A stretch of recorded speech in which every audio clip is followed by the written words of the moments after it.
நண்பர்கள் அனைவருக்கும் நல்வணக்கம்ங்க. நீங்கள் இந்த பதிவில் பார்க்கிறது ஒரு நல்ல பெருங்கூட்டான 3ஆம் ஈத்து மயலை மாடு மற்றும் அதனுடைய மயலை கிடாரி கன்றுடனுங்க. மாடு கன்று இரண்டுமே சுழி சுத்தம்ங்க. மாட்டை பொறுத்த வரைக்கும் இன்ஃபேக்ட் சொல்லணும்னா குணத்தில் இதை விட ஒரு சாலச்சிறந்த மாடு கிடையாதுங்க. நம்ம பார்த்ததில் அந்த அளவுக்கு தெளிவான ஒரு குணமுள்ள ஒரு மயலை மாடு மற்றும் அதனுடைய கிடாரி கன்றுங்க.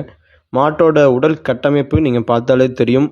ஒரு அட்டநாடி உடம்புல நல்லா ரெட்டை திமில்ல நல்லா நிலம் கூட்டுற அளவுக்கு வாலில் நல்ல ஒரு அருந்தாடையிலிங்க, தொப்புள் இறக்கம் இல்லாமல் நல்ல ஒரு மடிகால் சுத்தத்தில் அனைத்து பிறப்புகளும் தெளிவாக உள்ள ஒரு மயிலை மாடுங்க. இந்த மயிலை மாட்டினுடைய அம்சங்களை ஒரு 3 விதமாக சொல்லலாமுங்க. முதல்ல நம்ம கண்ணுக்கு நேர்பட தெரிவது மாட்டினுடைய அழகுங்க. நம்ம முன்னாடியே சொன்ன மாதிரி அந்த ரெட்டை திமிழானது இங்கே உங்கள் கைகளை கூப்பி அந்த திமிழ் மேல் வைத்தால் கூட அந்த திமிழானது உங்கள் கைக்குள்ளே அடங்காதுங்க. அந்த அளவுக்கு நல்ல ஒரு ஜெய்ஜாண்டிக்கான பெருங்கூட்டான தோற்றமுடைய ஒரு மாடுங்க. நீங்கள் வீடியோவில் பார்க்குறத விட நேரில் வந்து பார்த்தீங்கன்னா தெரியும் மாட்டினுடைய அங்கலட்சணம் எப்படி இருக்கிறது அப்படின்னு. இரண்டாவது மாட்டினுடைய கறவை திறன்.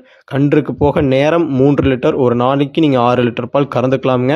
மூன்றாவது மாட்டினுடைய குணம்ங்க. பெரியவர்கள், பெண்கள், குழந்தைகள் என யார் வேண்டுமானாலும் ஈஸியாக ஸ்டூல் போட்டு உட்காந்து பால் கறந்துக்கலாமுங்க. கறவைக்கு கால் அணைக்க வேண்டியது இல்லைங்க.